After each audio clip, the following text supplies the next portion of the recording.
Hello friends, welcome to NR tech world. 2025 ಅಲ್ಲಿ the biggest sale ಬಂದ್ಬಿಟ್ಟು ನಮಗೆ ಈ ಮಂತ್ ಅಲ್ಲೇ 23ನೇ ತಾರೀಕಿಂದ ಸ್ಟಾರ್ಟ್ ಆಗ್ತಾ ಇದೆ. ಟೆಕ್ ಚಾನಲ್ ಅಂದ್ರೆ ನೀವು ನಾರ್ಮಲ್ ಆಗಿ ಏನ್ ಗುರು ಮೊಬೈಲ್ ಬರುತ್ತೆ, ಸ್ಪಾನ್ಸರ್ಡ್ ಬರೋ ವಿಡಿಯೋಸ್ ಬರುತ್ತೆ, ಆ ಸ್ಪಾನ್ಸರ್ಡ್ ಬರೋ ವಿಡಿಯೋಸ್ ನ ಇವ್ರು ನಮಗೆ ಪುಷ್ ಮಾಡ್ತಾರೆ ಅನ್ನೋದಲ್ಲ. ಟೆಕ್ ಚಾನಲ್ಸ್ಗೆ ಕೆಲವೊಂದು ರೆಸ್ಪಾನ್ಸಿಬಿಲಿಟೀಸ್ ಇರುತ್ತೆ. ಟೆಕ್ ಅಂದ್ರೆ ಬರೀ ಮೊಬೈಲ್ ಲ್ಯಾಪ್ಟಾಪ್ ಒಂದೇನಾ, ಬರೀ ಪ್ರಮೋಷನ್ ಬರೋ ವಸ್ತುಗಳನ್ನ ತೋರ್ಸೋದು ಅಷ್ಟೇನಾ ಅಂದ್ರೆ 100% ಇಲ್ಲ. ಅದಷ್ಟೇ ಅಲ್ಲದೆ AC ಆಗಿರ್ಬೋದು, ಮೊಬೈಲ್, ಟಿವಿ, ಬೇರೆ ನೀವು ಏನೇ ಪರ್ಚೇಸ್ ಮಾಡಬೇಕು ಅನ್ಕೊಂಡಿದ್ರು ಅದನ್ನ ನನಗೆ ಕಮೆಂಟ್ ಮಾಡಿ ತಿಳಿಸಿ. ಅದೆಲ್ಲದ್ರ ಬಗ್ಗೆ ಇನ್ನೂ 10 ದಿನ ಅಷ್ಟೇ ಟೈಮ್ ಇದೆ. 10 ದಿನದೊಳಗಡೆ ಪ್ರತಿಯೊಂದು ದಿನ ಒಂದೊಂದು ಕೆಟಗರಿ ಬಗ್ಗೆ ಆದ್ರೆ ವಿಡಿಯೋ ಮಾಡ್ತೀನಿ. ಸೊ ಇವತ್ತಿನ ಈ ವಿಡಿಯೋದಲ್ಲಿ ದಿ ಬೆಸ್ಟ್ 2025 ಅಲ್ಲಿ ನೀವು ಒಂದು ಟಿವಿನ ಪರ್ಚೇಸ್ ಮಾಡ್ಬೇಕಂದ್ರೆ ಏನೆಲ್ಲ ನೀವು ತಿಳ್ಕೊಬೇಕು, ಏನೇನೆಲ್ಲ ನೀವು ಅದ್ರಲ್ಲಿ ಚೆಕ್ ಮಾಡಬೇಕು, ನಿಮ್ಗೆ ಯಾವ ಟಿವಿ ಪರ್ಫೆಕ್ಟ್ ಆಗಿ ಸೂಟ್ ಆಗುತ್ತೆ ಅಂತ ಒಂದು ಕಂಪ್ಲೀಟ್ ಲಿಸ್ಟ್ ಮಾಡಿ ಬೆಸ್ಟ್ ಟಿವಿಗಳನ್ನ ನಾನು ನಿಮ್ಗೆ ಸಜೆಸ್ಟ್ ಮಾಡ್ತೀನಿ. ಇದರಲ್ಲಿ ನಾನು ಬಂದ್ಬಿಟ್ಟು ಪ್ರೈಸ್ ನ ಪ್ರಕಾರ 3 ಕೆಟಗರಿನ ಆದ್ರೆ ಸೆಲೆಕ್ಟ್ ಮಾಡ್ಕೊಂಡಿದ್ದೀನಿ. ಈ 3 ಕೆಟಗರಿಗಳಲ್ಲಿ ಒಂದು ಕೆಟಗರಿ ಬಂದ್ಬಿಟ್ಟು ನಾನು ಎಕ್ಸ್ಟ್ರಾ ಹಾಕಿದ್ದೀನಿ. ಸೊ ಆ ಒಂದು ಕೆಟಗರಿ ಏನಕ್ಕೆ ಎಕ್ಸ್ಟ್ರಾ ಹಾಕಿದ್ದೀನಿ ಅಂತ ನಾನು ನಿಮ್ಗೆ ಮುಂದೆ ಹೇಳ್ತೀನಿ. 43 ಇಂಚಸ್ ಅಂದ್ರೆ ಯಾರೇ ಆಗ್ಲಿ 43 ಇಂಚಸ್ ಅಲ್ಲಿ ಫುಲ್ HD ಟಿವಿಸ್ ನ ಬೈ ಮಾಡೋದಕ್ಕೆ ಹೋಗ್ಬೇಡಿ. ಪಾಯಿಂಟ್ ನಂಬರ್ 1 ಇದನ್ನ ನೋಟ್ ಮಾಡಿ ಇಟ್ಕೊಳ್ಳಿ. ಎಲ್ಲ 4K ಟಿವಿಸ್ ನ ಬೈ ಮಾಡೋದಕ್ಕೆ ಟ್ರೈ ಮಾಡಿ. ಇನ್ ಕೇಸ್ ನೀವು 43 ಏನಕ್ಕೆ ತಗೊಬೇಕು, ನಮ್ಮ ಮನೆಗೆ 43 ಇಂಚಸ್ ಸೆಟ್ ಆಗುತ್ತಾ, ಇನ್ನು ದೊಡ್ಡ ಟಿವಿ ಬೇಕಾ ಚಿಕ್ಕ ಟಿವಿ ಬೇಕಾ ಅನ್ನೋದೇನಾದ್ರೂ ನಿಮಗೆ ಕನ್ಫ್ಯೂಷನ್ ಇದ್ರೆ 2 ಮಂತ್ಸ್ ಬಿಫೋರ್ ನಾನು ಅಲ್ಟಿಮೇಟ್ ಟಿವಿ ಬೈಯಿಂಗ್ ಗೈಡ್ ಅಂತ ಒಂದು ವಿಡಿಯೋ ಹಾಕಿದ್ದೀನಿ. ಅದ್ರ ಲಿಂಕ್ ಇಲ್ಲಿದೆ, ಇದ್ರಿಂದ ನೀವು ಅದನ್ನ ಚೆಕ್ ಮಾಡ್ಕೊಬಹುದು. ಸೊ ಜಾಸ್ತಿ ಟೈಮ್ ವೇಸ್ಟ್ ಮಾಡೋದು ಬೇಡ, ಫಸ್ಟ್ ವಿಡಿಯೋದ ಮ್ಯಾಟ್ರ್ ಒಳಗಡೆ ಬಂದ್ಬೇಡ. ಇವಾಗ ನಾನು ಒಂದು ಪಾಯಿಂಟ್ ಆದ್ರೆ ನಾನು ನಿಮಗೆ ಮೆನ್ಷನ್ ಮಾಡಿ ಹೇಳಿದೆ, 43 ಅಲ್ಲಿ ಫುಲ್ HD ಬೇಡ, 4K ಮಾತ್ರ ತಗೊಳ್ಳಿ ಅಂತ. 4K ಅಲ್ಲೂ ಸಹ ನಮಗೆ 2 ಟಿವಿ ನೋಡೋದಕ್ಕೆ ಸಿಗುತ್ತೆ. ಆ ಎರಡರಲ್ಲೂ ಮತ್ತೆ 2 ಸಪರೇಟ್ ಡಿವಿಷನ್ ಆದ್ರೆ ಬರುತ್ತೆ. ಯಾಕಂದ್ರೆ 43 ಅಲ್ಲಿ ನಮಗೆ ಮೇಜರ್ ಆಗಿ ನೋಡೋದಕ್ಕೆ ಸಿಗೋದು LED ಮತ್ತೆ QLED ಟಿವಿಗಳು. ನೀವಾಗ ನಾರ್ಮಲ್ ಆಗಿ LED ತಗೊಬೇಕಾ QLED ತಗೊಬೇಕಾ ಅಂತ ಒಂದು ಕನ್ಫ್ಯೂಷನ್ ಸ್ಟಾರ್ಟ್ ಆಗಿರುತ್ತೆ. ಸೊ ನಾನು ಲಿಸ್ಟ್ ಮಾಡಿರೋ ಪ್ರಕಾರ ಬೇಸಿಕ್ ಅಲ್ಲಿ ನಾನು 3 ಟಿವಿನ ತಗೊಂಡಿದ್ದೀನಿ. ಬೇಸಿಕ್ ಪ್ರೈಸ್ ಪಾಯಿಂಟ್ ಅಂದ್ರೆ ಒಂದು 20 ರಿಂದ 25 ಸಾವಿರ ರೂಪಾಯಿ ಒಳಗಡೆ ಬರುವಂತ 3 ಟಿವಿನ ಪಿಕ್ ಮಾಡಿದ್ದೀನಿ. ಇದ್ರಲ್ಲಿ ಫಸ್ಟ್ ಬಂದ್ಬಿಟ್ಟು MI FX ಸೀರೀಸ್ ನ ಒಂದು 43 ಇಂಚಸ್ ಟಿವಿ. ಇದು ಬಂದ್ಬಿಟ್ಟು ನಮಗೆ ಅರೌಂಡ್ ಒಂದು 22 ರಿಂದ 23 ಸಾವಿರ ರೂಪಾಯಿಗೆ ಬರಬಹುದು. ಅದಷ್ಟೇ ಅಲ್ಲದೆ ಇನ್ನೊಂದು ಬಂದ್ಬಿಟ್ಟು ಹೈಸೆನ್ಸ್ 22,000 ಒಳಗಡೆ ಬರುವಂತ ಟಿವಿ. ಇದು 43 ಇಂಚಸ್ 4K ಟಿವಿನೇ ಆಗಿರುತ್ತೆ. ಅದಷ್ಟೇ ಅಲ್ಲದೆ iFalcon U65 ಸೀರೀಸ್, ಈ ಟಿವಿನೂ ಸಹ ನಮಗೆ 21 ರಿಂದ 22 ಸಾವಿರ ರೂಪಾಯಿ ರೇಂಜ್ ಒಳಗಡೆ ಬರುವಂತ ಟಿವಿ ಇದಾಗಿರುತ್ತೆ. ಈ 3 ಟಿವಿಯಲ್ಲಿ ಎಲ್ಲ ಸೇಮ್ ಇದೆಯಾ ಅಂತ ನೀವು ನನ್ನ ಕೇಳಿದ್ರೆ 100% ಇಲ್ಲ. ಇದರಲ್ಲಿ ಒಂದು ಚೇಂಜ್ ಬಿಟ್ಟು ಈ 2 ಟಿವಿಗಳು iFalcon ಮತ್ತೆ ಹೈಸೆನ್ಸ್ ಬಂದ್ಬಿಟ್ಟು 300 ನಿಟ್ಸ್ ನ ಬ್ರೈಟ್ನೆಸ್ ನಾದ್ರೆ ಕೊಡುತ್ತೆ. ಅದೇ ನಮಗೆ MI ಬಂದ್ಬಿಟ್ಟು 330 ಪೀಕ್ ಬ್ರೈಟ್ನೆಸ್ ನಾದ್ರೆ ನಮ್ಗೆ ಇದು ಕೊಡುತ್ತೆ. ಸೊ ಇದರಿಂದ ಏನ್ ಡಿಫ್ರೆನ್ಸ್ ಆಗುತ್ತೆ ಅಂತ ನೀವು ಕೇಳಬಹುದು. ನಮಗೆ MI ಅಲ್ಲಿ ಬಂದ್ಬಿಟ್ಟು HDR ಕಂಟೆಂಟ್ ಪ್ಲೇ ಆಗುತ್ತೆ. ಅದೇ ನಮಗೆ iFalcon ಮತ್ತೆ ಹೈಸೆನ್ಸ್ ಅಲ್ಲಾದ್ರೆ ಡಾಲ್ಬಿ ವಿಷನ್ ನ ಸಪೋರ್ಟ್ ಇರುತ್ತೆ. MI ಅಲ್ಲಿ ಇದುವರೆಗೂ ಯಾವುದೇ ಡಾಲ್ಬಿ ವಿಷನ್ ಸಪೋರ್ಟ್ ಬಂದಿಲ್ಲ. ಸೊ ಅದಕ್ಕೋಸ್ಕರ ನಮ್ಗೆ ಇದರಲ್ಲಿ ಅದರ ಅವಶ್ಯಕತೆ ಇಲ್ಲ. ಸೊ ಮೈನ್ ಪಾಯಿಂಟ್, ಈ 3 ಟಿವಿಗಳಲ್ಲಿ ಯಾವ್ದು ಬೆಸ್ಟ್ ಅಂತ ನಾನು ನಿಮಗೆ ಕ್ಲಿಯರ್ ಮಾಡಿ ಹೇಳ್ಬಿಡ್ತೀನಿ. ಟಿವಿನ ನಾವು ತಗೊಳ್ಳೋದು, ಅದರಲ್ಲಿರೋ ಪೋರ್ಟ್ಸ್, ಅದರಲ್ಲಿರೋ ಕನೆಕ್ಟಿವಿಟಿ ಸಿಸ್ಟಮ್ ನ ನೋಡಿ ಯಾರು ಟಿವಿ ತಗೊಳ್ಳೋದಕ್ಕೆ ಹೋಗ್ಬೇಡಿ. ನೋಡೋದಕ್ಕೆ ನಮಗೆ ಜಾಸ್ತಿ ಲಾಂಗ್ ಟರ್ಮ್ ಅಲ್ಲಿ ನಾವು ಇದರಲ್ಲಿ ಯೂಸ್ ಮಾಡೋದು ಬಂದ್ಬಿಟ್ಟು ವಿಷನ್, ಪಿಕ್ಚರ್ ಕ್ವಾಲಿಟಿ ಅಷ್ಟೇ ನಮಗೆ ಮ್ಯಾಟರ್ ಆಗುತ್ತೆ. ಸೊ ಪಿಕ್ಚರ್ ಕ್ವಾಲಿಟಿ ವೈಸ್ ನೋಡ್ಕೊಳ್ಳೋದಾದ್ರೆ ನನಗೆ ಈ ಓವರ್ ಆಲ್ 3 ಟಿವಿಯಲ್ಲಿ ಹೈಸೆನ್ಸ್ಗೆ ನಾನು ಸ್ವಲ್ಪ ಕಮ್ಮಿ ಪಾಯಿಂಟ್ಸ್ ಕೊಡ್ತೀನಿ. ಹೈಸೆನ್ಸ್ ನನ್ನ ಪ್ರಕಾರ ಕಲರ್ನ ಅಷ್ಟು ಅಕ್ಯುರೇಟ್ ಆಗಿ ಮ್ಯಾಚ್ ಮಾಡ್ತಿಲ್ಲ ಅಂತ ಹೇಳ್ಬೋದು. QLED ಒಂದೇ ಒಂದು ಟಿವಿ ಇದೆ, iFalcon ಬಂದ್ಬಿಟ್ಟು QLED ಟಿವಿ, ಇನ್ನು 2 ಬಂದ್ಬಿಟ್ಟು LED TV. MI series TV ಇದರಲ್ಲಿ ನನಗೆ ಕಲರ್ಸ್ ಎಲ್ಲ ತುಂಬಾ ಅಕ್ಯುರೆನ್ಸ್ ಆಗಿ ತುಂಬಾ ಚೆನ್ನಾಗಿ ಕಾಣಿಸ್ತದೆ. ನೀವು MI ಟಿವಿನ ಪ್ರಿಫರ್ ಮಾಡಬಹುದು. ಅದಷ್ಟೇ ಅಲ್ಲದೆ iFalcon ನ ಕತೆಗೆ ಬಂದೆ, iFalcon QLED ಟಿವಿ ಆಗಿರೋದ್ರಿಂದ ಸೊ ಓಕೆ, ಓವರ್ ಆಲ್ ಆಗಿ ಓಕೆ ಅಂತ ಹೇಳ್ಬೋದು. ಇದರಲ್ಲಿ VA ಪ್ಯಾನಲ್ ಯೂಸ್ ಮಾಡಿರೋದ್ರಿಂದ ಸೈಡ್ ಇಂದ ನೋಡಿದ್ರೆ ನಮಗೆ ಕರೆಕ್ಟ್ ಆಗಿ ಪಿಕ್ಚರ್ ಆದ್ರೆ ಕಾಣಿಸೋದಿಲ್ಲ, ಸ್ಟ್ರೈಟ್ ಆಗಿ ನೋಡಬೇಕು. ಸೊ ಸ್ಟ್ರೈಟ್ ಆಗಿ ನೋಡೋದ್ರಿಂದ ಇದರಲ್ಲಿ ನಮಗೆ ಪಿಕ್ಚರ್ ಎಲ್ಲ ಕರೆಕ್ಟ್ ಆಗಿ ಕಾಣಿಸುತ್ತೆ. ಸೊ ಅದಷ್ಟೇ ಅಲ್ಲದೆ iFalcon ಅಲ್ಲಿ ನನಗೆ ಇನ್ನೊಂದು ಪ್ರಾಬ್ಲಮ್ ಏನ್ ಕಾಣಿಸ್ತು ಅಂದ್ರೆ ಇದು QLED ಆಗಿರೋದ್ರಿಂದ ಸ್ವಲ್ಪ ವಿವಿಡ್ ಆಗಿ ಕಾಣಿಸುತ್ತೆ. MI ಗೆ ಕಂಪೇರ್ ಮಾಡ್ಕೊಂಡ್ರೆ ಇದರಲ್ಲಿ ಸ್ವಲ್ಪ ಕಲರ್ಸ್ ತುಂಬಾ ಬ್ರೈಟ್ ಆಗಿ ಅಂದ್ರೆ ಓವರ್ ಎಕ್ಸ್ಪೋಸರ್ ಆಗಿ ಕಾಣಿಸ್ತಾ ಇದೆ ಅಂತ ನನಗೆ ಅನ್ಸಿದ್ದು. ಸೊ ನಿಮ್ಗೆ ವಿಜುವಲೈಸ್ ಇಲ್ಲಿ ಹಾಕಿದ್ದೀನಿ, ನೋಡ್ಕೊಬಹುದು. ನಿಮ್ಗೆ ಯಾವ ಟಿವಿ ಕಲರ್ಸ್ ಬೆಸ್ಟ್ ಅನ್ಸುತ್ತೋ ನೀವು ಆ ಟಿವಿನ ಪರ್ಚೇಸ್ ಮಾಡಬಹುದು. ಈ ಟಿವಿಗಳ ಎಲ್ಲ ಲಿಂಕ್ಸ್ ನಾನು ಡಿಸ್ಕ್ರಿಪ್ಷನ್ ಅಲ್ಲಿ ಕೊಟ್ಟಿರ್ತೀನಿ. ಅದಷ್ಟೇ ಅಲ್ಲದೆ ನೀವು ಸ್ಕ್ರೀನ್ ಮೇಲೆ ಒಂದ್ಸರಿ ಟ್ಯಾಪ್ ಮಾಡಿದ್ರೆ ಇಲ್ಲಿ ವಿ ಪ್ರಾಡಕ್ಟ್ ಅಂತ ಇದೆಯಲ್ಲ, ಇದ್ರ ಮೇಲೆ ಕ್ಲಿಕ್ ಮಾಡಿದ್ರೆ ನಿಮ್ಗೆ ಎಲ್ಲ ಟಿವಿಗಳ ಲಿಸ್ಟ್ ಬರುತ್ತೆ. ಈ ಲಿಸ್ಟ್ ಪ್ರಕಾರ ನೀವು ಯಾವ ಟಿವಿ ಬೇಕೋ ಆ ಟಿವಿ ಮೇಲೆ ಕ್ಲಿಕ್ ಮಾಡಿದ್ರೆ ಇದು ಸೀದಾ ಫ್ಲಿಪ್ಕಾರ್ಟ್ಗೆ ರೀಡೈರೆಕ್ಟ್ ಆಗುತ್ತೆ. ಅದಷ್ಟೇ ಅಲ್ಲದೆ ಫ್ಲಿಪ್ಕಾರ್ಟ್ ಗಿಂತ ಜಾಸ್ತಿ ಡಿಸ್ಕೌಂಟ್ಸ್ ಏನಾದ್ರು ಅಮೆಝಾನ್ ಅಲ್ಲಿ ಸಿಕ್ಕಿದ್ರೆ ಅಮೆಝಾನ್ ಲಿಂಕ್ ಕೂಡ ಡಿಸ್ಕ್ರಿಪ್ಷನ್ ಅಲ್ಲಿ ಕೊಟ್ಟಿರ್ತೀನಿ, ಮರಿದೆ ಚೆಕ್ ಮಾಡಿ. ನೆಕ್ಸ್ಟ್ ಕೆಟಗರಿಯಲ್ಲಿ ಬಂದ್ಬಿಟ್ಟು ಇದು ಒಂದ್ ಸ್ವಲ್ಪ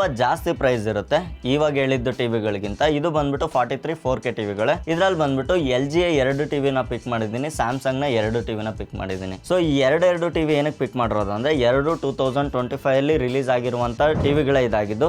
LG ಅಲ್ಲಿ ಬಂದ್ಬಿಟ್ಟು UR7500 ಅಂದ್ಬಿಟ್ಟು ಮತ್ತೆ UA8200 ಅಂದ್ಬಿಟ್ಟು. ಸೊ ಈ 2 ಟಿವಿಗಳಲ್ಲಿ ನಮಗೆ ಒಂದ್ ಸ್ವಲ್ಪ ಡಿಫ್ರೆನ್ಸ್ ಇದೆ. ಮತ್ತೆ ಸ್ಯಾಮ್ಸಂಗ್ ಅಲ್ಲೂ ಸಹ ಇದೇ ರೀತಿ ನಮಗೆ 2 ಟಿವಿಸ್ ನೋಡೋದಕ್ಕೆ ಸಿಗುತ್ತೆ. ಕ್ರಿಸ್ಟಲ್ ವಿಸ್ಟಾ ಪ್ರೋ ಅಂದ್ಬಿಟ್ಟು, ಕ್ರಿಸ್ಟಲ್ ಇನ್ಫಿನಿಟಿ ವಿಷನ್ ಅಂದ್ಬಿಟ್ಟು. ಇವೆರಡಕ್ಕೂ ಏನ್ ಡಿಫ್ರೆನ್ಸ್ ಅಂದ್ರೆ LG ಅಲ್ಲಿ ಬಂದ್ಬಿಟ್ಟು UR7500 2.0 VA ಪ್ಯಾನಲ್ ಆಗಿರುತ್ತೆ, ಇನ್ನೊಂದು ಬಂದ್ಬಿಟ್ಟು IPS ಪ್ಯಾನಲ್ ಆಗಿರುತ್ತೆ. ಮತ್ತೆ ಸ್ಯಾಮ್ಸಂಗ್ ಅಲ್ಲಿ 2 VA ಪ್ಯಾನಲ್ ಆಗಿದ್ರು ಸಹ ಇದರಲ್ಲೂ ಸಹ ಒಂದು ಡಿಫ್ರೆನ್ಸ್ ಇದೆ. ಕ್ರಿಸ್ಟಲ್ ವಿಷನ್ ಪ್ರೋ ಅಲ್ಲಿ 216 ನಿಟ್ಸ್ ನ ಬ್ರೈಟ್ನೆಸ್ ಆದ್ರೆ ನೋಡೋದಕ್ಕೆ ಸಿಗುತ್ತೆ. ಅದೇ ನಮಗೆ ಕ್ರಿಸ್ಟಲ್ ಇನ್ಫಿನಿಟಿ ವಿಷನ್ ಅಲ್ಲಿ 330 ನಿಟ್ಸ್ ನ ಬ್ರೈಟ್ನೆಸ್ ಆದ್ರೆ ನೋಡೋದಕ್ಕೆ ಸಿಗುತ್ತೆ. ಸೊ ಇದರಲ್ಲಿ ಸ್ಯಾಮ್ಸಂಗ್ ನ ಬೆಸ್ಟ್ ಅಂತ ಕನ್ಸಿಡರ್ ಮಾಡಬಹುದು ಇವೆರಡು ಟಿವಿಗಳಲ್ಲಿ. ಇದು ಏನಕ್ಕೆ ಅನ್ನೋದಾದ್ರೆ ನಮಗೆ ಸ್ಯಾಮ್ಸಂಗ್ ಅಲ್ಲಿ ವಾಯ್ಸ್ ಕಂಟ್ರೋಲ್ ರಿಮೋಟ್ ಎರಡರಲ್ಲೂ ನೋಡೋದಕ್ಕೆ ಸಿಗುತ್ತೆ. ಅದೇ ನಮಗೆ ಕ್ರಿಸ್ಟಲ್ ವಿಸ್ಟಾ ಪ್ರೋ ಅಲ್ಲಿ ಸೋಲಾರ್ ಪ್ಯಾನಲ್ ಇರುವಂತ ರಿಮೋಟ್ ನೋಡೋದಕ್ಕೆ ಸಿಗುತ್ತೆ. ಸೋಲಾರ್ ಅಲ್ಲಿ ಇಟ್ಟರೆ ಚಾರ್ಜ್ ಆಗುವಂತ ರಿಮೋಟ್ ನಮ್ಗೆ ಇದ್ರಲ್ಲಿ ನೋಡೋದಕ್ಕೆ ಸಿಗುತ್ತೆ. ಅದೇ ಕ್ರಿಸ್ಟಲ್ ಇನ್ಫಿನಿಟಿ ವಿಷನ್ ಅಲ್ಲಿ ನಮಗೆ ಸೋಲಾರ್ ನ ಚಾರ್ಜಬಲ್ ರಿಮೋಟ್ ನೋಡೋದಕ್ಕೆ ಸಿಗಲ್ಲ. ನಿಮ್ಗೆ ಅದೇ ಮ್ಯಾಟರ್ ಆಗುತ್ತೆ ಅನ್ನೋದಾದ್ರೆ ನೀವು ಕ್ರಿಸ್ಟಲ್ ವಿಸ್ಟಾ ಪ್ರೋಗೆ ಹೋಗ್ಬೋದು, ಇಲ್ಲಾಂದ್ರೆ ಕ್ರಿಸ್ಟಲ್ ಇನ್ಫಿನಿಟಿ ವಿಷನ್ ಅಲ್ಲಿ ನಿಮ್ಗೆ ಸೋಲಾರ್ ಚಾರ್ಜರ್ ಇರೋದಿಲ್ಲ, ಸೊ ನೀವು ಆ ರಿಮೋಟ್ಗೆ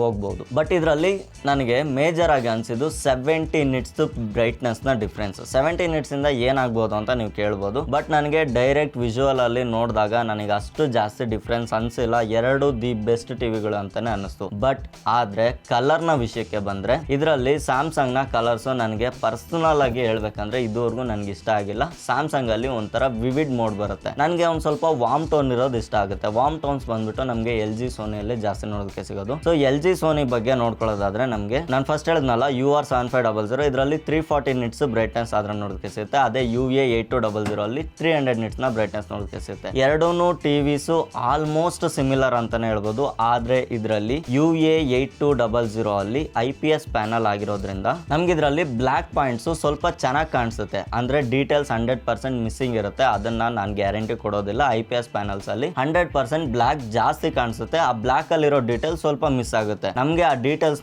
ಎಂಜಾಯ್ ಮಾಡಬೇಕು, ಡೀಟೇಲ್ಸ್ ತುಂಬಾ ಇಂಪಾರ್ಟೆಂಟ್ ಆಗುತ್ತೆ ಅನ್ನೋದಾದ್ರೆ ನೀವು ಸ್ಯಾಮ್ಸಂಗ್ ಹೋಗ್ಬೋದು. ಇಲ್ಲ ನಮ್ಗೆ ಬ್ಲಾಕ್ ಪಾರ್ಟ್ ಅಲ್ಲಿ ಇರುವಂತ ಡೀಟೇಲ್ಸ್ ಒಂದ್ ಸ್ವಲ್ಪ ಮಿಸ್ ಆದ್ರೂ ಪರವಾಗಿಲ್ಲ, ಬೇರೆ ಕಲರ್ಸ್ ಲೈಕ್ ರೆಡ್ ಆಗಿರ್ಬೋದು, ಗ್ರೀನ್ ಆಗಿರ್ಬೋದು ನಮ್ಗೆ ಚೆನ್ನಾಗಿ ಎದ್ದು ಕಾಣಬೇಕು ಅನ್ನೋದಾದ್ರೆ ನೀವು LG ಪ್ರಿಫರ್ ಮಾಡ್ಬೋದು. ಇನ್ ಕೇಸ್ ನಿಮ್ಗೆ ಬ್ಲೂ ಜಾಸ್ತಿ ಎದ್ದು ಕಾಣಬೇಕು, ರೆಡ್ ಮತ್ತೆ ಗ್ರೀನ್ ಸ್ವಲ್ಪ ಕಮ್ಮಿ ಇದ್ರೂ ನಡೆಯುತ್ತೆ ಅನ್ನೋದಾದ್ರೆ ನೀವು ಸ್ಯಾಮ್ಸಂಗ್ ಕಡೆ ಹೋಗ್ಬೋದು. ನಿಮ್ಗೆ ಇಲ್ಲಿ ಸ್ಕ್ರೀನ್ ಅಲ್ಲಿ ವಿಜುವಲೈಸ್ ಎರಡು ನೋಡ್ಬೋದು, ನಿಮ್ಗೆ ಒಂದು ಐಡಿಯಾ ಬಂದಿರುತ್ತೆ. ನೆಕ್ಸ್ಟ್ ಕ್ಯಾಟಗರಿ ಬಂದ್ಬಿಟ್ಟು ಇದು ಎಲ್ಲಾ QLED ಟಿವಿಗಳು ನಾನು ಇದ್ರಲ್ಲಿ ಸೇರಿಸಿದ್ದೀನಿ. QLED ಟಿವಿಗಳಲ್ಲಿ ನಾನು ಟೋಟಲ್ 4 ಟಿವಿನ ಪಿಕ್ ಮಾಡಿದ್ದೀನಿ. ಈ ಟಿವಿಗಳು ಬಂದ್ಬಿಟ್ಟು ಒಂದ್ ಸ್ವಲ್ಪ ಇವಾಗ ಹೇಳಿದ್ದ ಟಿವಿಗಳಿಗಿಂತ ಇನ್ ಸ್ವಲ್ಪ ಪ್ರೈಸು ಜಾಸ್ತಿ ಇದೆ, ಚೆನ್ನಾಗಿರೋ ಟಿವಿಗಳು ಅಂತ ನಾವು ಕನ್ಸಿಡರ್ ಮಾಡಬಹುದು. ಇದರಲ್ಲಿ ಫಸ್ಟ್ ಟಿವಿ ಬಂದ್ಬಿಟ್ಟು VU Vibe DV, ಮತ್ತೆ ಸೆಕೆಂಡ್ ಬಂದ್ಬಿಟ್ಟು MI F series Pro QLED TV, ಇನ್ನೊಂದು ಬಂದ್ಬಿಟ್ಟು Lumio 7 QLED, ಮತ್ತೆ TCL T6C QLED ಟಿವಿ. ಈ 4 ಟಿವಿಗಳಲ್ಲಿ ಬಂದ್ಬಿಟ್ಟು 3 ಟಿವಿ VA ಪ್ಯಾನಲ್ ಇರುತ್ತೆ, ಒಂದು ಟಿವಿ IPS ಪ್ಯಾನಲ್ ಇದೆ, ಅದು Lumio 7 QLED TV. So IPS panel QLED ಅಲ್ಲಿ ಕೊಟ್ಟಿರೋದು ತುಂಬಾ ತುಂಬಾ ತುಂಬಾ ಒಳ್ಳೆ ವಿಚಾರ. VA ಪ್ಯಾನಲ್ಸ್ ಅದೇನಕ್ಕೆ ಯೂಸ್ ಮಾಡ್ತಾರೆ ಅಂತ ಗೊತ್ತಿಲ್ಲ, ಬಟ್ ಆದ್ರೆ VA ಪ್ಯಾನಲ್ಸ್ ಅಲ್ಲಿ ನನಗೆ ಅಷ್ಟು ಬೆಟರ್ ಅಂತ ಏನು ಅನ್ಸಿಲ್ಲ. ಬ್ಲಾಕ್ ಪಾಯಿಂಟ್ಸ್ ಒಂದ್ ಸ್ವಲ್ಪ ಡೀಟೇಲ್ ಆಗಿ ಕಾಣಿಸುತ್ತೆ ಅನ್ನೋದು ಬಿಟ್ರೆ ನಮ್ಗೆ ಬೇರೆ ಇನ್ನೇನು ಜಾಸ್ತಿ ನನ್ಗೆ ಇದ್ರಲ್ಲಿ ಮೇಜರ್ ಡಿಫ್ರೆನ್ಸ್ ಗೊತ್ತಾಗಿಲ್ಲ. ಸೊ ಈ 4 ಟಿವಿಯ ವಿಜುವಲ್ಸ್ ಅಲ್ಲಿ ನೀವು ನೋಡೋದಾದ್ರೆ IPS ಪ್ಯಾನಲ್ ಅಲ್ಲೂ ಚೆನ್ನಾಗಿ ವಿಜುವಲ್ಸ್ ಬರ್ತಾ ಇದೆ, ಮತ್ತೆ VA ಪ್ಯಾನಲ್ ಅಲ್ಲೂ ವಿಜುವಲ್ಸ್ ಎಲ್ಲ ಚೆನ್ನಾಗಿ ಬರ್ತಾ ಇದೆ. ಬಟ್ ನನಗೆ ಪರ್ಸನಲ್ ಆಗಿ ಇದ್ರಲ್ಲಿ ತುಂಬಾ ಇಷ್ಟ ಆಗಿದ್ದ ಕಲರ್ಸ್ ಬಂದ್ಬಿಟ್ಟು VU Vibe DVದು ಮತ್ತೆ Lumio 7 QLED ಟಿವಿಸ್ದು. ಸೊ ಇದೆಲ್ಲದ್ರದ್ದು ಡಿಸ್ಕ್ರಿಪ್ಷನ್ ಅಲ್ಲಿ ಲಿಂಕ್ ಇರುತ್ತೆ, ನೀವು ಒಂದ್ಸರಿ ಚೆಕ್ ಮಾಡಿ. ಮತ್ತೆ ಈ 4 ಟಿವಿಗಳಲ್ಲಿ ಮೇಜರ್ ಆಗಿ ನಾವು ನೋಡ್ಬೇಕಾಗಿರೋದು ಬ್ರೈಟ್ನೆಸ್. ಈ 4 ಟಿವಿಗಳಲ್ಲಿ 400 ನಿಟ್ಸ್ ನ ಪೀಕ್ ಬ್ರೈಟ್ನೆಸ್ ಇರೋದ್ರಿಂದ ನಾನು ಈ 4 ಟಿವಿಗಳನ್ನ ಪಿಕ್ ಮಾಡಿದ್ದು. ಸೊ ಅದಕ್ಕೋಸ್ಕರ ಇಟ್ಸ್ ಓಕೆ. ಬಟ್ ಆದ್ರೆ ಟಾಪ್ ನಾಚ್ ಅಂತ ಒಂದು ಕ್ಯಾಟಗರಿ ಇದೆ, ಅದೇ ನಮಗೆ 43 ಇಂಚಸ್ ಅಲ್ಲಿ ಟಾಪ್ ನಾಚ್ ಅಂದ್ಬಿಟ್ಟು 2 ಟಿವಿಗಳನ್ನ ನಾವು ಪಿಕ್ ಮಾಡ್ಬೋದು. ನಾನು ಇದರಲ್ಲಿ LG ನ ಕೈ ಬಿಟ್ಟಿರೋದಕ್ಕೂ ಒಂದು ಕಾರಣ ಇದೆ. ಬಟ್ ಇವೆಲ್ಲ ಒಂದು ರೇಂಜ್ಗೆ ಆಯ್ತು, ಆದ್ರೆ ಇದರಲ್ಲಿ ಪ್ರೀಮಿಯಂ ಕ್ವಾಲಿಟಿ ಟಿವಿಸ್ ಅಂತ ಕೆಲವೊಂದಿರುತ್ತೆ. ಪ್ರೀಮಿಯಂ ಅಂದ್ರೆ ನೀವು ಆಲ್ರೆಡಿ ಗೆಸ್ ಮಾಡಿರ್ಬೋದು, ಇದುವರೆಗೂ ನಾನು ಒಂದೇ ಒಂದು ಸೋನಿ ಟಿವಿ ಬಗ್ಗೆ ಮಾತಾಡಿಲ್ಲ. ಸೋನಿ ಟಿವಿಗೆ ಕಾಂಪಿಟೇಷನ್ ಆಗಿ ತಗೊಂಡ್ಬರ್ಬೇಕು ಅಂದ್ರೆ ಮೊದಲು 2016 ಅಲ್ಲಿ ಸುಮಾರು ಟಿವಿಸ್ ಇತ್ತು, ಆದ್ರೆ ಇವಾಗ ಟ್ರೆಂಡ್ ಚೇಂಜ್ ಆಗಿದೆ. ಇವಾಗ ಸೋನಿಗೆ ಕಾಂಪಿಟೇಷನ್ ಕೊಡುವಂತ ಟಿವಿಸ್ ಯಾವುದು ಬಂದಿಲ್ಲ ಅಂತಾನೆ ನಾನು ಹೇಳ್ಬೋದು. ಯಾಕಂದ್ರೆ ಅವರು ಬರೀ ಪಿಕ್ಚರ್ ಕ್ವಾಲಿಟಿ ಅಷ್ಟೇ ಇಂಪ್ರೂವ್ಮೆಂಟ್ ಮಾಡ್ಕೊಂಡ್ ಬರ್ತಾ ಇದ್ದಾರೆ, ಯಾವುದೇ ಹಾರ್ಡ್ವೇರ್ ಆಗಲಿ ಎಂಥದ್ದು ಇಂಪ್ರೂವ್ಮೆಂಟ್ ಮಾಡ್ಕೊಂಡ್ ಬರ್ತಾ ಇಲ್ಲ, ಪಿಕ್ಚರ್ ಕ್ವಾಲಿಟಿ ಮೇಲೆ ಜಾಸ್ತಿ ಫೋಕಸ್ ಮಾಡ್ತಾ ಇದ್ದಾರೆ. ಬಟ್ ಆದ್ರೆ ನಾನು ಸೋನಿಗೆ ಕಾಂಪಿಟೇಷನ್ ಆಗಿ ಸೋನಿಗೆ ಕಂಪ್ಯಾರಿಟಿವ್ಲಿ ಒಂದು ಟಿವಿನ ಪಿಕ್ ಮಾಡಿದ್ದೆ LG. ಬಟ್ ಆದ್ರೆ LG ಬದಲಿಗೆ ನಾನು ಇಲ್ಲಿ ಸ್ಯಾಮ್ಸಂಗ್ ನ ರೀಪ್ಲೇಸ್ ಮಾಡ್ತಾ ಇದ್ದೀನಿ. ಯಾಕಂದ್ರೆ LG ಅವರು ಕಲರ್ ಕ್ಯಾಲಿಬ್ರೇಟ್ ಅಲ್ಲಿ ಚೆನ್ನಾಗಿದ್ದಾರೆ ಹೊರತು ಮತ್ತೆ ಬ್ರೈಟ್ನೆಸ್ ಅಲ್ಲಿ ಸ್ವಲ್ಪ ಹಿಂದೆ ಉಳಿದಿದ್ದಾರೆ ಅಂತಾನೆ ಅನ್ನಿಸ್ತು. ಅದಕ್ಕೋಸ್ಕರ ಇವಾಗ ಬಂದ್ಬಿಟ್ಟು ಸೋನಿಯಲ್ಲಿ ಸೋನಿ ಬ್ರಾವಿಯಾ 2 ಒಂದು ಟಿವಿನ ಟಿವಿನ ಪಿಕ್ ಮಾಡಿದ್ದೀನಿ ಮತ್ತೆ ಸ್ಯಾಮ್ಸಂಗ್ ವಿಷನ್ A8 ಟಿವಿನ ಪಿಕ್ ಮಾಡಿದ್ದೀನಿ. ಸೊ ಎರಡು ಟಿವಿನ ನೋಡ್ಕೊಂಡ್ರೆ ನಮ್ಗೆ ಇದರಲ್ಲಿ IPS ಪ್ಯಾನಲ್ ಬಂದ್ಬಿಟ್ಟು ಸೋನಿ ಟಿವಿಯಲ್ಲಿದೆ, VA ಪ್ಯಾನಲ್ ಬಂದ್ಬಿಟ್ಟು ಸ್ಯಾಮ್ಸಂಗ್ ಟಿವಿಯಲ್ಲಿದೆ. ಸೊ ಅದನ್ನ ನೋಡ್ಕೊಂಡ್ರೆ ಸೋನಿಯಲ್ಲಿ ನಮಗೆ ಎಲ್ಲಾ ಕಲರ್ಸು ಅಷ್ಟು ಅಕ್ಯುರೇಟ್ ಆಗಿದ್ರೂ ಸಹ ಇದರಲ್ಲಿ ಒಂದು ಡ್ರಾಪ್ ಬ್ಯಾಕ್ ಏನಂದ್ರೆ ಜಸ್ಟ್ 210 ಇಂದ 215 ನಿಟ್ಸ್ ಅಷ್ಟೇ ಇದರಲ್ಲಿ ಪೀಕ್ ಬ್ರೈಟ್ನೆಸ್ ನ ಅಚೀವ್ ಮಾಡೋದು. ಬ್ರೈಟ್ನೆಸ್ ತುಂಬಾ ಕಮ್ಮಿ ಅನ್ನಿಸ್ತು. ಸೊ ಇದು ತುಂಬಾ ಕಮ್ಮಿ ಇರೋದು ಒಂದ್ ಕಡೆ IPS ಪ್ಯಾನಲ್ ಅಲ್ಲಿ ಒಳ್ಳೇದು, ಯಾಕಂದ್ರೆ ಮೇಲ್ಗಡೆ ಬ್ಲಾಕ್ ಬಾರ್ಡರ್ ಇದೆಯಲ್ಲ, ಬ್ಲಾಕ್ ಬಾರ್ಡರ್ ನೋಡಿ ಅಕ್ಯುರೇಟ್ ಆಗಿ ಬ್ಲಾಕ್ ಕಾಣಿಸುತ್ತೆ. ಅದೇ ನಾವು ಸ್ಯಾಮ್ಸಂಗ್ ಅಲ್ಲಿ ನೋಡ್ಕೊಳ್ಳೋದು ಅದೇ 305 to 310 ನಿಟ್ಸ್ ವರೆಗೂ ನಮ್ಗೆ ಇದ್ರಲ್ಲಿ ಬ್ರೈಟ್ನೆಸ್ ನೋಡೋಕೆ ಸಿಗುತ್ತೆ. ಸೊ ಈ ಟಿವಿ ಬಂದ್ಬಿಟ್ಟು ನಮಗೆ ಪರ್ಫೆಕ್ಟ್ಲಿ ಬ್ರೈಟ್ನೆಸ್ ಜಾಸ್ತಿ ಬೇಕೇ ಬೇಕು ಅನ್ನೋರಿಗೆ ಇದು ಪರ್ಫೆಕ್ಟ್ ಆಗಿ ಸೂಟ್ ಆಗುತ್ತೆ ಅಂತ ಹೇಳ್ಬೋದು. ಅದೇ ಸೋನಿಯಲ್ಲಿ ಒಂದು ಡ್ರಾಪ್ ಬ್ಯಾಕ್ ಏನಂದ್ರೆ ನಮ್ಗೆ ಇದ್ರಲ್ಲಿ ಬರೀ HDR ವಿಡಿಯೋಸ್ ಅಷ್ಟೇ ಪ್ಲೇ ಆಗೋದು, ಸ್ಯಾಮ್ಸಂಗ್ ಅಲ್ಲಿ HDR 10+ ವಿಡಿಯೋಸ್ ಸಹ ಪ್ಲೇ ಆಗುತ್ತೆ. ಈ ಟಿವಿಯ ಪ್ರೈಸ್ ನ ಕಡೆ ನೋಡ್ಕೊಳ್ಳೋದಾದ್ರೆ ನಮಗೆ ಸೋನಿ ಟಿವಿ ಬಂದ್ಬಿಟ್ಟು 42,000 ಇದೆ, ಸ್ಯಾಮ್ಸಂಗ್ ಟಿವಿ ಬಂದ್ಬಿಟ್ಟು 43,000 ರೂಪಾಯಿ. ಬಟ್ ಆದ್ರೆ ಇವಾಗ ಸೇಲ್ ಟೈಮ್ ಅಲ್ಲಿ ಇದು ಅರೌಂಡ್ 38,000 to 40,000 ಬಿಲೋನೆ ಬರುವಂತ ಟಿವಿಗಳು ಇದಾಗಿರುತ್ತೆ. ನೀವು 43 ಆಗಿರ್ಬೋದು, 50, 55, 65 ಯಾವುದೇ ಟಿವಿಗಳಾಗಿರ್ಬೋದು, ಟಿವಿ ತಗೊಬೇಕಾದ್ರೆ ನೀವು ಕೆಲವೊಂದು ವಿಷಯಗಳನ್ನ ನೋಟಿಸ್ ಮಾಡಿಟ್ಕೊಳ್ಳಿ. LED ಟಿವಿಗಳು ಮಾತ್ರ ಇವಾಗ ಅವೈಲೇಬಲ್ ಇರೋದು. LED ಟಿವಿಗಳಲ್ಲಿ LED, QLED, QNED, mini LED, micro LED ಇಷ್ಟು ಕ್ಯಾಟಗರೀಸ್ ಆದ್ರೆ ನಮಗೆ ನೋಡೋದಕ್ಕೆ ಸಿಗುತ್ತೆ. ಅದಷ್ಟೇ ಅಲ್ಲದೆ ಇನ್ನೊಂದು ಸ್ವಲ್ಪ ಟಾಪ್ ನಾಚ್ ಇದು ಬಂದ್ಬಿಟ್ಟು 43 ಅಲ್ಲಿ ಇದಾವೆ, ಇನ್ನೂ ಸ್ವಲ್ಪ ದೊಡ್ಡ ಟಿವಿಗಳು ಇದಾವೆ. OLED ಟಿವಿಸ್, OLED ಅಲ್ಲಿ QD OLED ಅಂತ ಇದೆ, MLA OLED ಅಂತಿದೆ. ಸೊ ಈ ಎರಡು ಟಿವಿಗಳನ್ನ ನೋಡ್ಕೊಂಡಿರಿ. ನೀವು ಆಲ್ಮೋಸ್ಟ್ ಪರ್ಚೇಸ್ ಮಾಡಬೇಕಾದ್ರೆ LED ಟಿವಿಗಳಲ್ಲಿ QLED ನ ಪ್ರಿಫರ್ ಮಾಡಿ. ನನ್ನ ಪ್ರಕಾರ IPS ಪ್ಯಾನಲ್ ಸ್ವಲ್ಪ ಓಲ್ಡ್ ಟೆಕ್ನಾಲಜಿ ಆಗಿದ್ರು ಚೆನ್ನಾಗಿರುತ್ತೆ ಅಂತ ಅನ್ಸುತ್ತೆ. ನಿಮಗೆ ಜಾಸ್ತಿ ಕನ್ಫ್ಯೂಷನ್ಸ್ ಬೇಡ. ಸೊ ಇದ್ರಲ್ಲೇ ನಾವು ಬೆಸ್ಟ್ ಟಿವಿನ ಚಾಯ್ಸ್ ಮಾಡ್ತೀವಿ ಅನ್ನೋದಾದ್ರೆ ಡಿಸ್ಕ್ರಿಪ್ಷನ್ ಅಲ್ಲಿ ಎಲ್ಲಾ ಟಿವಿಗಳ ಲಿಂಕ್ ಕೊಟ್ಟಿದ್ದೀನಿ. ನಿಮ್ಗೆ ಯಾವ್ದು ಬೆಸ್ಟ್ ಟಿವಿ ಅನ್ಸುತ್ತೋ ಅದನ್ನ ಇವಾಗಲೇ ಕಾರ್ಡ್ಗೆ ಆಡ್ ಮಾಡಿ ಇಟ್ಕೊಂಡಿರಿ. ಮತ್ತೆ ಇನ್ನೂ ಏನಾದ್ರು ಸ್ವಲ್ಪ ಡೌಟ್ಸ್ ಇದ್ರೆ ಲಾಸ್ಟ್ ಅಲ್ಲಿ ಐ ಕಾರ್ಡ್ ಅಲ್ಲಿ ನಿಮ್ಗೆ ಬೆಸ್ಟ್ ಟಿವಿ ಬೈಯಿಂಗ್ ಗೈಡ್ ಅಂತ ಒಂದು ಕಾರ್ಡ್ ಸಿಗುತ್ತೆ, ಅದನ್ನ ಕ್ಲಿಕ್ ಮಾಡಿ. ಇನ್ ಕೇಸ್ ನೀವೇನಾದ್ರೂ ಲ್ಯಾಪ್ಟಾಪ್ಗೋಸ್ಕರ ನೋಡ್ತಾ ಇದ್ರೆ ಅಲ್ಟಿಮೇಟ್ ಲ್ಯಾಪ್ಟಾಪ್ ಬೈಯಿಂಗ್ ಗೈಡ್ ಅಂದ್ಬಿಟ್ಟು ಇನ್ನೊಂದು ವಿಡಿಯೋ ಹಾಕಿದ್ದೀನಿ, ಅದನ್ನು ಚೆಕ್ ಮಾಡಿ. ಸೊ ಈ ವಿಡಿಯೋಯಿಂದ ನಿಮಗೆ ಲ್ಯಾಪ್ಟಾಪ್ನ ತೊಗೊಳೋದಕ್ಕೆ ಮುಂಚೆ ಏನೇನೆಲ್ಲ ಚೆಕ್ ಮಾಡಬೇಕು ಅನ್ನೋದು ಒಂದು ಐಡಿಯಾ ಬರುತ್ತೆ. ನೆಕ್ಸ್ಟ್ ವಿಡಿಯೋ ಬಂದ್ಬಿಟ್ಟು ನಿಮಗೆ ಯಾವ್ದ್ರ ಬಗ್ಗೆ ಬೇಕು ಅಂತ ನನಗೆ ಇವಾಗಲೇ ಕಮೆಂಟ್ ಮಾಡಿ ತಿಳಿಸಿ. ಜಸ್ಟ್ ಇನ್ನ 10 ಡೇಸ್ ಇದೆ ಗುರು, 10 ಡೇಸ್ ಅಲ್ಲಿ ಎಷ್ಟು ವರ್ಕ್ ಮಾಡೋಕ್ಕಾಗುತ್ತೋ ಅಷ್ಟು ನಾನು ನಿಮಗೆ ಸಪೋರ್ಟ್ ಮಾಡ್ತೀನಿ. So hope you like this video. ಈ ವಿಡಿಯೋ ನಿಮ್ಗೆ ಏನಾದರೂ ಯೂಸ್ಫುಲ್ ಆಗಿದ್ರೆ ಈ ವಿಡಿಯೋನ ನಿಮ್ಮ ಫ್ರೆಂಡ್ಸು ಫ್ಯಾಮಿಲಿಗೆ ಎಲ್ರಿಗೂ ಶೇರ್ ಮಾಡಿ. ಇವಾಗಲೇ ನಮ್ಮ ಚಾನಲ್ಗೆ ಸಬ್ಸ್ಕ್ರೈಬ್ ಮಾಡಿ ಅಂತ ಹೇಳ್ತಾ ಈ ವಿಡಿಯೋನ ಇಲ್ಲಿ ಎಂಡ್ ಮಾಡ್ತಾ ಇದ್ದೀನಿ. ನೆಕ್ಸ್ಟ್ ವಿಡಿಯೋದಲ್ಲಿ ಇನ್ನೊಂದು ಇಂಟ್ರೆಸ್ಟಿಂಗ್ ವಿಡಿಯೋ ಜೊತೆ ಅದ್ರ ಸಿಗೋಣ. ಅಲ್ಲಿವರೆಗೂ ಟೇಕ್ ಕೇರ್, ಬಾಯ್.